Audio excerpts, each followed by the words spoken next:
ને મિત્રો મજામાં.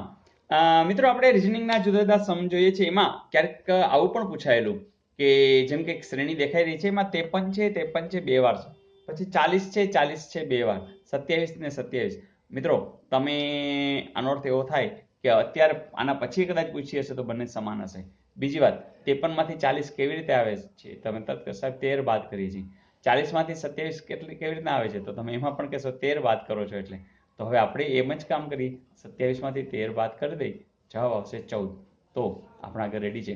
હજી કદાચ પૂછ્યું હોત તો શું આવત? 14. તો મિત્રો આવું કે ડબલ વાર એક ને એક અંક આવી અને પણ સિરીઝ બની શકતી હોય. તો આવું પૂછાયેલું અને હવે પૂછાય તો તમને આવડશે. જોઈએ નેક્સ્ટ. મિત્રો તમે જો જૂના હશો તો ફટાફટ આ સમ ગણી જ નાખવાના છો, કારણ કે F2 છે, પછી કાંઈ નથી, પછી D8, C16, B32. અહીંયા શું આવશે? વિડીયો સ્ટોપ કરો, ટ્રાય કરો. ગુડ. તો તમે પકડી લીધું સર આમાં કાંઈ નથી. A B C D, તો અહીંયા કોણ આવે? E F. બરાબર છે, ગાડી બરાબર છે. બીજું 32 ના એને કર્યા છે 16, 16 ના કર્યા છે 8, તો 8 ના અડધા શું થાય? 4, અને પછી અડધા 2. કમ્પ્લીટ ફાઇનલ છે E4 છે. યસ. તો મિત્રો આવું પણ અગાઉ પૂછાયેલું અને હજુ પણ ક્યારેક પૂછી શકાય છે. તો મજા આવી? તો આપી દો હોમવર્ક. ચલો આપી દો. પ્રશ્ન બહુ મસ્ત છે, અગાઉ પૂછાયેલો છે કે મહેશ સાંજે સૂરજના અજવાળામાં દક્ષિણ તરફ જાય છે, તેનો પડછાયો કઈ બાજુ પડશે? તેની ડાબી તરફ, તેની જમણી તરફ, તેની આગળ કે તેની પાછળ? ચલો ટ્રાય કરો, આવડી જશે. અને હા, ગઈકાલનું પણ આપણે હોમવર્ક જોઈ લઈએ. મિત્રો લગભગ ને આ પ્રશ્નનો જવાબ આવડી જ ગયો હશે. 30, 18, 12 છે, અને 6 છે, 40, 32 ને 16 છે, અહીંયા 8 છે, 36, 27, 18 છે. તો શું આવે? મિત્રો સાવ સિમ્પલ છે, અહીંયા બીજું કંઈ નથી.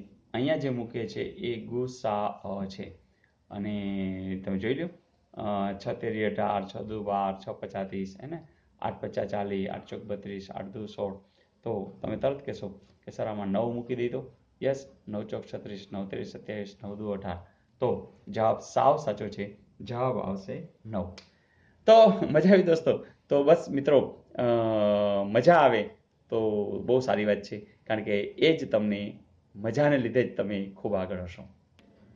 મિત્રો પ્રશ્ન એક મારા ખ્યાલ તમને આનો જવાબ આપવાનો રહી ગયો હતો, તો વહેલા પૂછેલો કે ટ્રાફિક અને રોડ એના જેવો સંબંધ. મિત્રો તમને ખબર છે, ટ્રાફિક આખો રોડ ઉપર વહેવા જેવી વાત છે. તો અહીંયા તમે તરત કહેશો કે સર બેસ્ટ છે એ કયું આવે? તો બેસ્ટ આ જ આવે, બ્લડ અને વેન્સ. તો જે લોકોએ આ સિલેક્શન કર્યું હશે તો એનું બિલકુલ સાચું છે. તો આ લોજિકના સમની અંદર, આ રિઝનિંગના સમની અંદર તમારે આ બંને વચ્ચેના સંદર્ભમાં વધારે કયું બેસ્ટ રહે છે એ જોતું રહેવાનું છે. આમ પહેલીને જે કદાચ એવું લાગે કે આ તો બધા સરખા જ લાગશે, પણ વધારે તમે ઊંડાણમાં જશો તો તમને વધારે મજા આવશે. તો મજા આવી દોસ્તો? તો બસ મજા કરતા રહો, મજા કરાવતા રહો, બધાને જોડતા રહો અને આનંદ કરાવતા રહો. Wish you all the best. આવજો.